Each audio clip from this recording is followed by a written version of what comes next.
नमस्कार सभी दर्शकगण। क्या आप अपना सपना का घर, ड्रीम हाउस खरीदने का सपना देख रहे हैं क्या? स्पेशली पहला घर खरीद रहे हैं, लेकिन डर है कि कहीं कोई हमसे गलती ना हो जाए, चूक ना हो जाए। ये दस्तावेज हैं, डॉक्यूमेंट हैं, बिल्डर हैं या फाइनेंस कहीं गड़बड़ ना कर जाएं। तब आप आज फिक्र मत कीजिए, क्योंकि आज हम आपके लिए लाए हैं एक पावरफुल फ्लैट खरीदने की चेकलिस्ट। तो इस गाइड को मिस मत कीजिए। अगर आप इस वीडियो को अंतिम तक देखते हैं तो आप जानेंगे एक पावरफुल चेकलिस्ट जो हर होम बायर को फ्लैट खरीदते समय फॉलो अवश्य करना चाहिए। फ्लैट खरीदने के लिए ये 21 ज़रूरी बातें हैं, 21 मैं बिल्कुल बिंदुवत किया हूँ, जो कि आप कह सकते हैं कि अल्टीमेट चेकलिस्ट है, जो कि आपको लाखों रुपया बचा सकता है। इसे आप मास्टर गाइड कर सकते हैं, जिससे आपको पता लगेगा कि कौन कौन सी वो चूक हैं जो हमें नहीं करना हो, गलतियां नहीं करना है। इसमें मैं दूंगा आपको एक्सपर्ट टिप्स, जिससे आप अपने ड्रीम होम को खरीदने के लिए पूरा चेकलिस्ट, जो कि 2025 अप्रैल 2025 तक का है, अपडेटेड। यहाँ आप प्रॉपर्टी फ्रॉड से बचने के लिए भी आप इसका इस्तेमाल कर सकते हैं। तो चलिए बिना वक्त गंवाए सीधे चलते हैं उस चेकलिस्ट की ओर। सबसे पहला होता है कानूनी दस्तावेज और इसकी जो वैधता है, लीगल डॉक्यूमेंट्स एंड वैलिडेशन। सबसे पहला और सबसे ज़रूरी कदम है ये डॉक्यूमेंट जांच करना।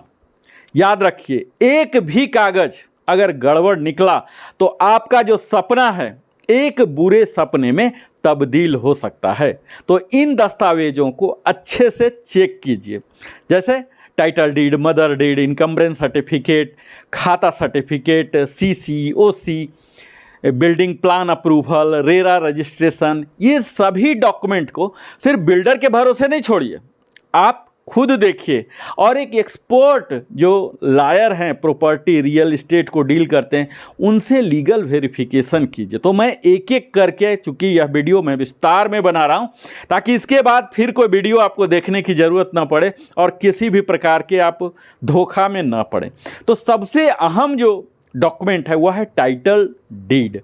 यह दस्तावेज जमीन या संपत्ति का स्वामित्व प्रमाण है, प्रूफ ऑफ ऑनरशिप है। यहाँ आपको देखना क्या है, तो विक्रेता का नाम जो आपको सेलर है वो टाइटल डीड में बिल्कुल अक्षरशः उसी का नाम है कि नहीं, कोई विवाद, कोई डिस्प्यूट तो नहीं है, कोई लोन, कर्ज या मॉर्गेज या कोलेट्रल दिया हुआ है, कोई थर्ड पार्टी का क्लेम तो नहीं है, उसके फैमिली में ही डिस्प्यूट इस प्रकार तो नहीं है। और ये सब चीज़ की जानकारी आपको कहाँ मिलेगी? तो सब रजिस्ट्रार ऑफिस में जाइए, इसकी पुष्टि आप कर सकते हैं या अपने एजेंट के थ्रू, लायर के थ्रू करवा सकते हैं। जो दूसरा सबसे अहम डॉक्यूमेंट है यह है मदर डीड, जिसमें हमारे संपत्ति का संपूर्ण स्वामित्व इतिहास होता है, कंप्लीट ऑनरशिप हिस्ट्री होता है, जो स्वामित्व की निरंतरता, चेन ऑफ ऑनरशिप को दिखाता है। इसे हमें जांचने की ज़रूरत है कि इसकी स्वामित्व में कोई रुकावट नहीं होनी चाहिए। कम से कम पिछला 30 साल के ownership, flow of ownership continue रहना चाहिए। ऐसा नहीं कोई विवाद हो गया, कोई बंटवारा नहीं हो गया, कोई सौतेला आ गए, कोई बहन आ गए, इस तरह के किसी भी जो फ्लो है वो बिल्कुल बरकरार रहना चाहिए, या तो थ्रू फैमिली ट्री या थ्रू सेल डीड। अगर कोई गैप हो तो आप वकील से अवश्य ही सलाह लें। जो तीसरा डॉक्यूमेंट है इसे बोलते हैं इनकम्बरेंस सर्टिफिकेट, ईसी। यह डॉक्यूमेंट ये प्रमाण देता है कि संपत्ति पर कोई भी कर्ज या कानूनी रोक या कानूनी ऋण या बकाया इस प्रकार का नहीं है। यह दिखाएगा कि free from all the legal liabilities है, इसी का यह प्रमाण मिलता है। और यह कहाँ से मिलेगा? तो यह सब रजिस्ट्रार ऑफिस या अलग अलग ऑनलाइन पोर्टल होते हैं अलग अलग स्टेट में, जैसे कर्नाटका में कावेरी ऑनलाइन पोर्टल है, वहाँ से मिल जाता है। तो आप जांच कीजिए। यह देखिए कि ईसी में पिछले 13 से 30 वर्षों का इनकम्बरेंस होना चाहिए। इनकम्बरेंस सर्टिफिकेट आपके लिए बड़ा ही जरूरी डॉक्यूमेंट है। चौथा है खाता प्रमाण पत्र और खाता एक्सट्रैक्ट।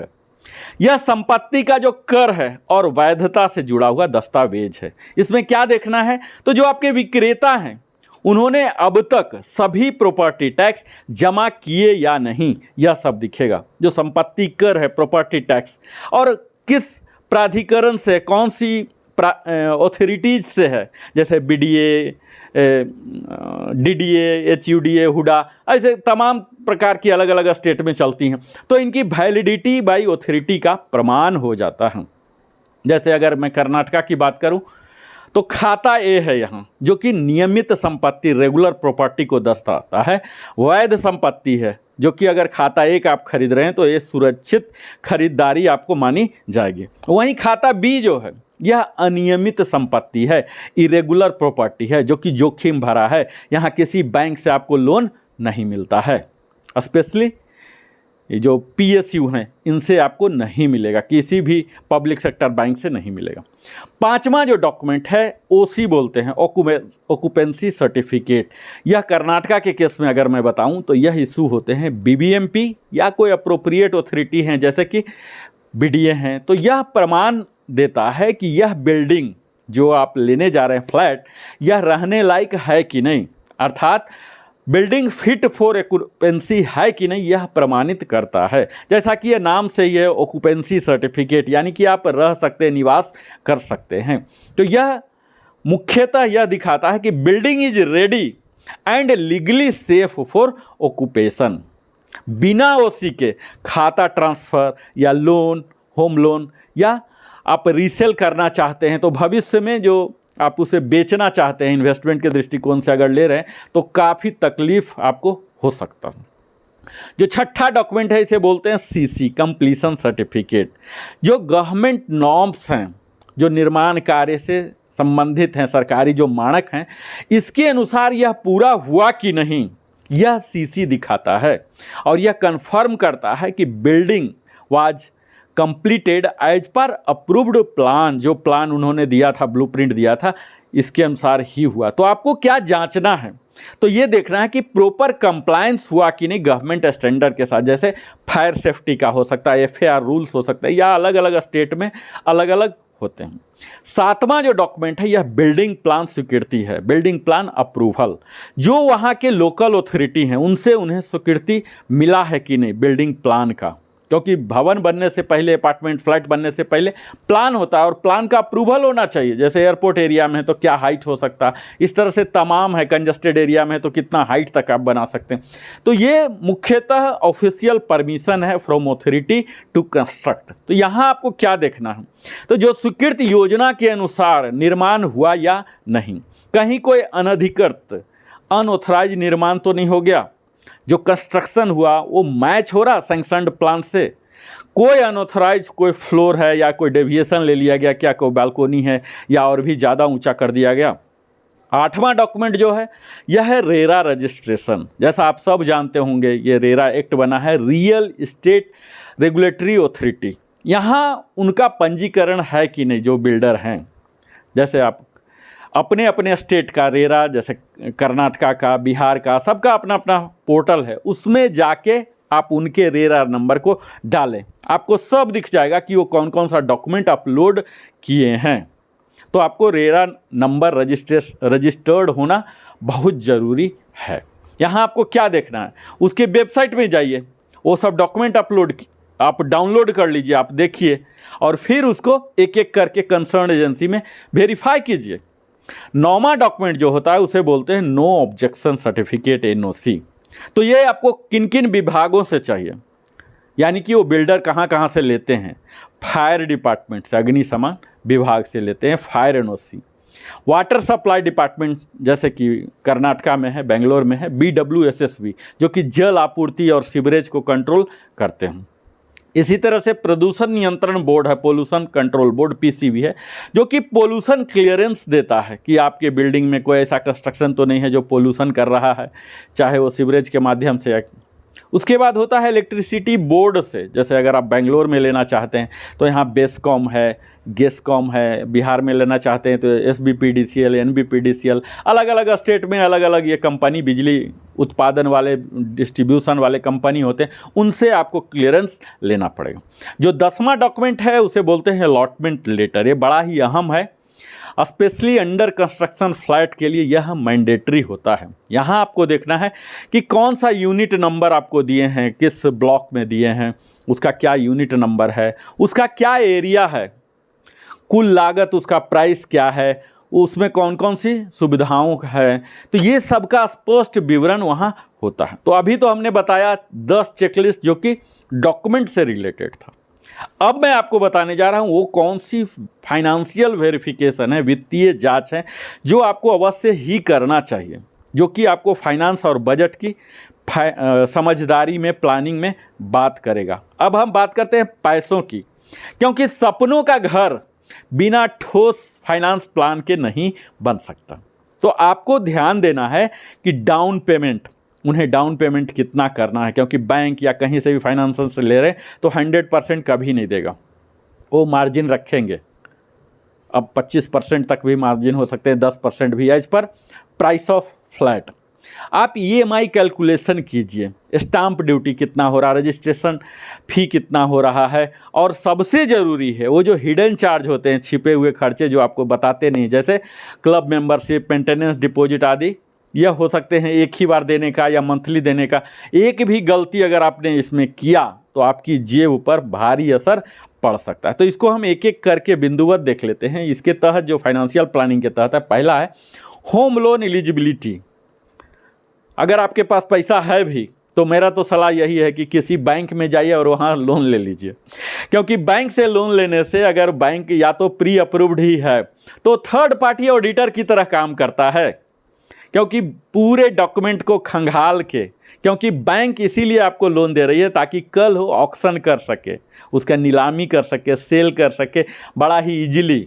इसीलिए वो सारे डॉक्यूमेंट को चेक करते हैं। आपके बदले बेशक लीगल ओपिनियन का आपको ही एक्सपेंडिचर देना पड़ता है बैंक वालों को, लेकिन आपका थर्ड पार्टी एक फ्री में ऑडिटर मिल जाते हैं जो टोटल आपको चेक करके दे देते हैं। तो आप सबसे पहले यही देख लीजिए, जो मेजर बैंक्स हैं, चाहे वो PSB के हों या प्राइवेट बैंक हो, जो बड़े बैंक हैं, उनके द्वारा अगर वो प्रोजेक्ट प्री अप्रूव्ड है तब तो आपको कोई ज़्यादा झंझट करने की ज़रूरत नहीं है। फिर आप देखिए डाउन पेमेंट और EMI क्या है, उसका कुल लागत, टोटल कॉस्ट में बेस प्राइस कितना है, उसके कार पार्किंग चार्जेज कितना है, मेंटेनेंस चार्जेज कितना है, GST हो सकते हैं, स्टाम्प ड्यूटी हो सकते हैं, ये सब को आप जोड़ के देखिए कि टोटल कितना आ रहा, नहीं तो आपका बजट आपने कितना प्रोविज़न किया और फिर बाद में समस्या हो सकता है। अब मैं बात करता हूँ GST, स्टाम्प ड्यूटी और रजिस्ट्रेशन टैक्स जो होते हैं, चार्जेज, ये कितने होते हैं। तो निर्माधान इन जो है, अंडर कंस्ट्रक्शन है, इन पर 5% GST लगता है। वही जो रेडी टू मूव है तो इस पर कोई GST नहीं लगता है, तो आप ये देख लीजिए। और स्टाम्प ड्यूटी लगभग 5% लगता है कर्नाटका में, अलग अलग जगह में अलग अलग लगता है। रजिस्ट्रेशन जो चार्जेज होते हैं ये 1% हैं। तो इस तरह से ये सब DD के द्वारा देना होता है। तो अलग अलग स्टेट में आप चेक कर लीजिए कि वहाँ कितना लग रहा है। इसके अलावे एक हिडन एडिशनल कॉस्ट होते हैं, जैसे अतिरिक्त लागत बोलते हैं, जैसे लीगल फ़ी हो सकते हैं, आपको डॉक्यूमेंट वेरिफिकेशन किया गया है उसके लिए खर्चा आपको ही देना पड़ सकता है। इलेक्ट्रिसिटी कनेक्शन चार्जेज होते हैं, जैसे बेंगलोर में बेस्कॉम में कॉशन मनी देना पड़ता है काफ़ी हैवी मात्रा में। जल कनेक्शन के लिए वाटर कनेक्शन चार्जेज हो सकते हैं, या फिर क्लब हाउस मेंबरशिप के लिए दिया जा सकता है, या कोई कॉर्पस फंड आपको वन टाइम देना पड़ सकता है या मंथली देना पड़ सकता है। ये सब आप जान लीजिए, पहले ही डिस्कस कर लीजिए। मैं अब अगला टॉपिक पर बात करता हूँ कि बिल्डर और प्रोजेक्ट की विश्वसनीयता। अभी तक हमने देख लिया कैसे फाइनेंस का जुगाड़ होगा, कैसे डॉक्यूमेंट सही है कि नहीं। अब जो बेच रहा है, बेचने वाले की जो रिलायबिलिटी है, उसके जो रेपुटेशन है, विश्वसनीयता, उसे भी देखिए। Trust the right builder. सिर्फ कांच और टाइल्स हम देखने जाते हैं, गाड़ी से ले जाता है लग्जरी कार से, और टाइल्स और ग्लास देख के, चकाचौंध देख के हम उसमें चक्कर में आ जाते हैं। ये नहीं आना है आपको।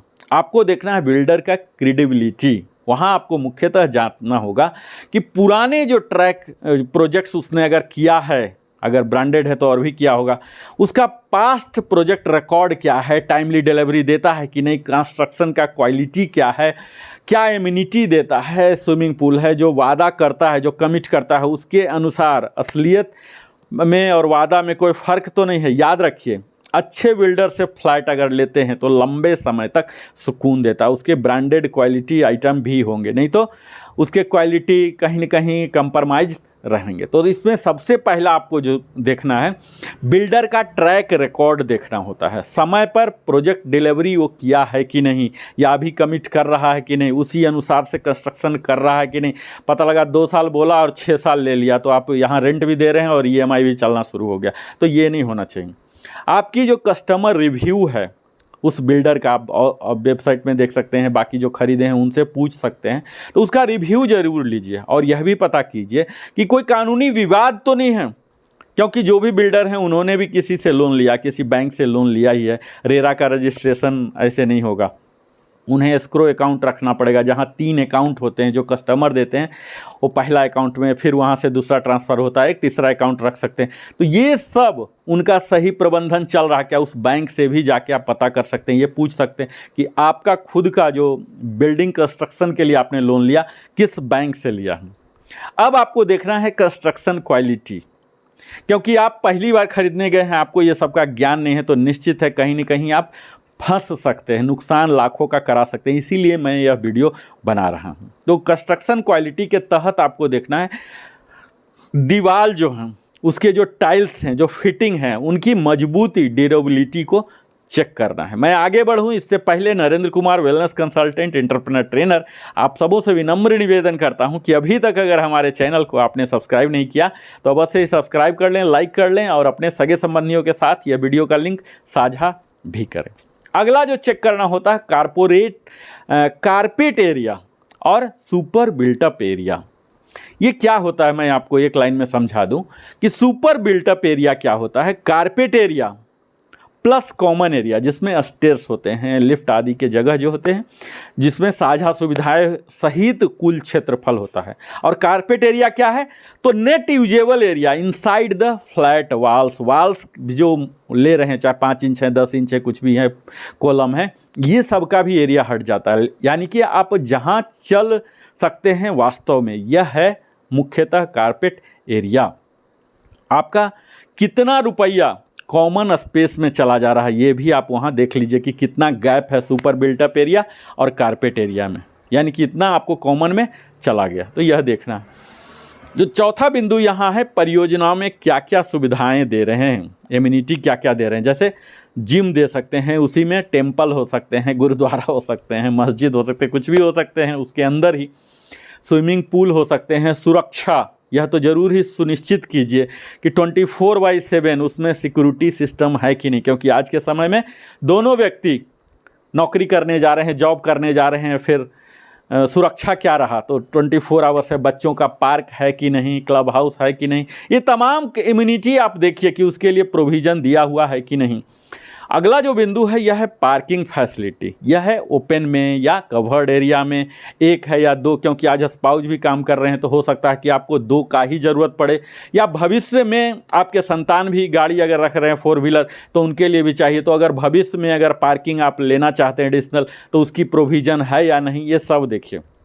इसके साथ ही आपको यह देखना है कि मेंटेनेंस चार्ज क्या है, कॉर्पस फंड क्या है, यह जो एस्टिमेटेड है मंथली मेंटेनेंस, ये कितना है, पर स्क्वायर फीट कितना आ रहा, 8 रुपये, 10 रुपये, 35 रुपये, 40 रुपये, अलग अलग किस कैटेगरी का वो फ्लैट है इस पर होता है। और यह क्या है, 1 टाइम कॉर्पस डिपॉजिट है या मंथली है, क्वार्टरली है, एनुअल है, ये सब भी चेक कर लीजिए। और अगला बिंदु है कि उस स्थान का और आसपास की सुविधाएं क्या है, यानी कि लोकेशन एंड सराउंडिंग फैसिलिटीज़। उस स्थान का महत्व है जहां पर यह फ्लैट है। कहा जाता है location matters, location location location. यह सिर्फ एक शब्द नहीं, एक पूरा सिद्धांत है। तो यहाँ पर आपको जांचना है कि वहाँ क्या ट्रांसपोर्ट कनेक्टिविटी है। जैसे वहाँ के निकट में स्कूल हैं, हॉस्पिटल हैं, कोई बैंक की नज़दीकी है, जो प्रोक्सिमिटी है ये सब चीज़ से। पानी सप्लाई की क्या स्थिति है, आपको प्रदूषण और शांति का क्या स्तर है। साथ ही यह भी देखिए कि भविष्य के डेवलपमेंट प्लान जो है, फ्यूचर, ये सब कैसा है, ये सब चीज़ आपको देखना है। तो इसमें सबसे पहला जो आता है कनेक्टिविटी एंड ट्रांसपोर्टेशन, यही लोकेशन में आपको देखना है। यहाँ आप मुख्यतः यही जांचें कि मेन रोड है, या तो मेन रोड पर ही है या मेन रोड से कितना दूर है, वहाँ का ट्रैफिक कैसा रहता है, वहाँ से कितना दूर रेलवे स्टेशन है, कितना दूर मेट्रो स्टेशन है, कितना दूर एयरपोर्ट है, कितना दूर बस स्टॉप है। तो ये सब की नज़दीकी लोकेशन के तहत आप जांच लें। हालांकि बड़े बड़े वाले वो अपने ब्रोशर में ये सब देते हैं, लेकिन फिर भी आप स्वयं चेक करें इसे खरीदने से पहले, ताकि आप लाखों को गंवाने से या धोखा खाने से बच सकते हैं। अगला बिंदु जो है सामाजिक बुनियादी ढांचा, जिसे सोशल इंफ्रास्ट्रक्चर कहते हैं। जैसे वहीं आसपास में आपके बच्चे हैं पढ़ने वाले, या ग्रैंडसन भी हो सकते हैं, तो वहाँ स्कूल है कि नहीं, हॉस्पिटल है कि नहीं, कभी भी कोई भी बीमार पड़ सकते हैं, कोई कॉलेज है कि नहीं, कोई शॉपिंग मॉल है कि नहीं, बैंक है कि नहीं जहां आप खाता को ऑपरेट कर सकते हैं। ये सब चीज़ आपको देखना है। इसी के साथ आपको वाटर सप्लाई का देखना है कि वाटर सप्लाई जैसे बेंगलोर में BWSSB के द्वारा होता है, या कावेरी वाटर होता है, या इंडिपेंडेंट बोरवेल होते हैं, या फिर टैंकर सुविधाएं होती हैं। इसी तरह से अलग अलग लोकेलिटी में अलग अलग प्रकार के अलग अलग राज्यों में हो सकता है। तो यह चीज़ आप देख लीजिए।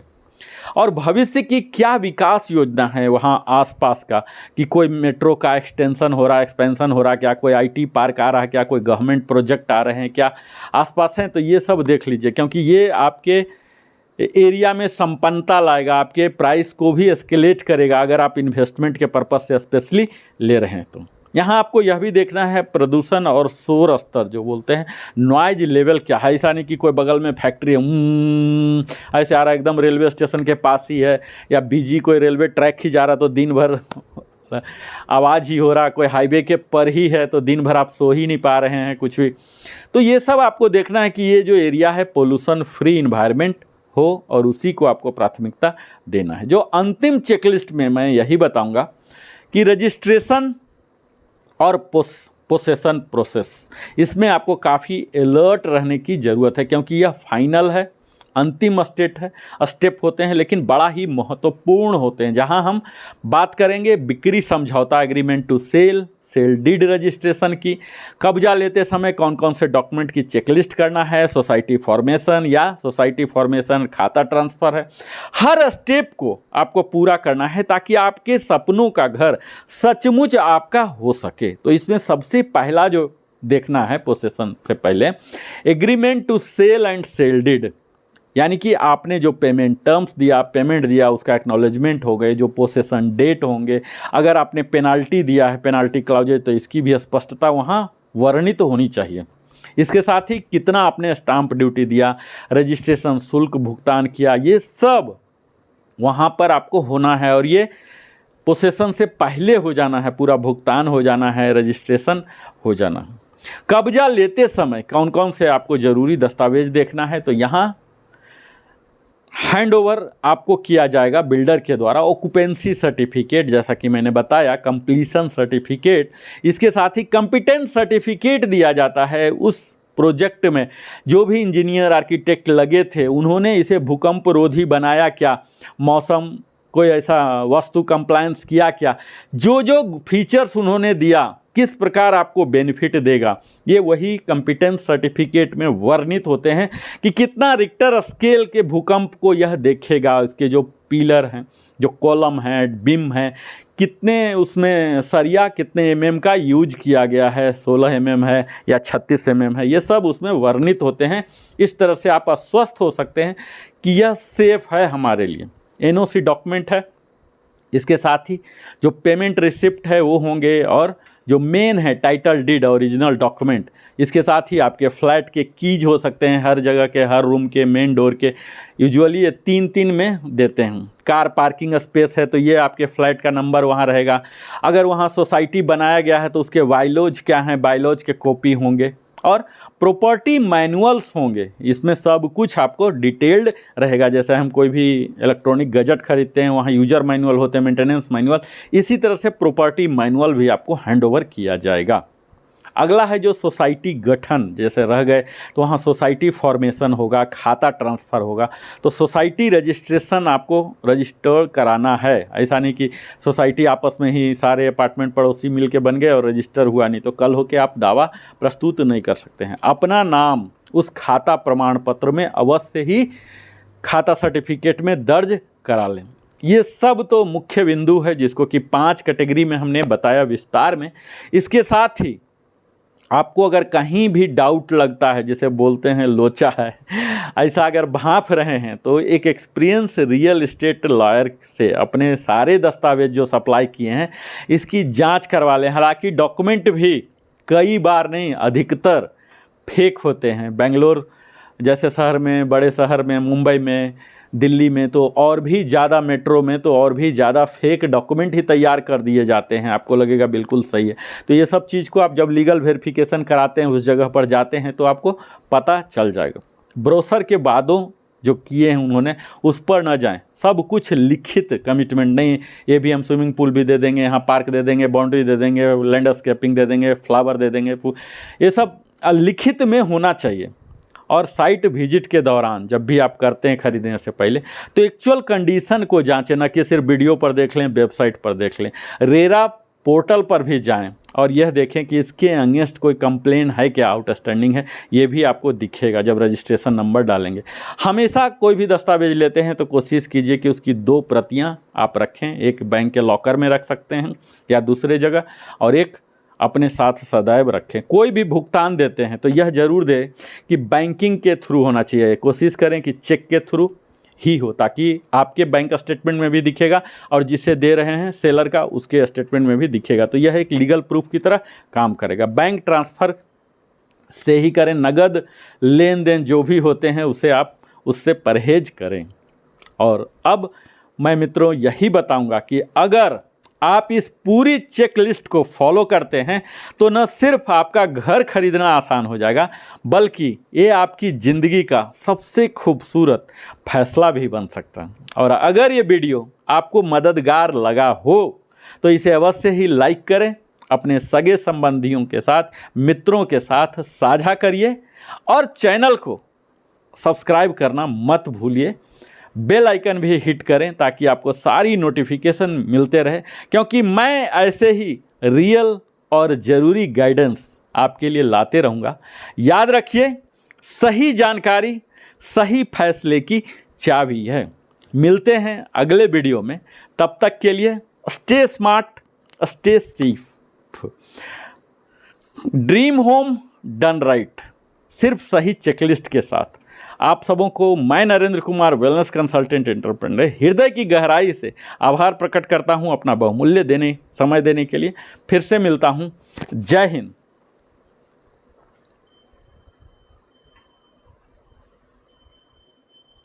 जय हिंद मित्रों, फिर मिलता हूं।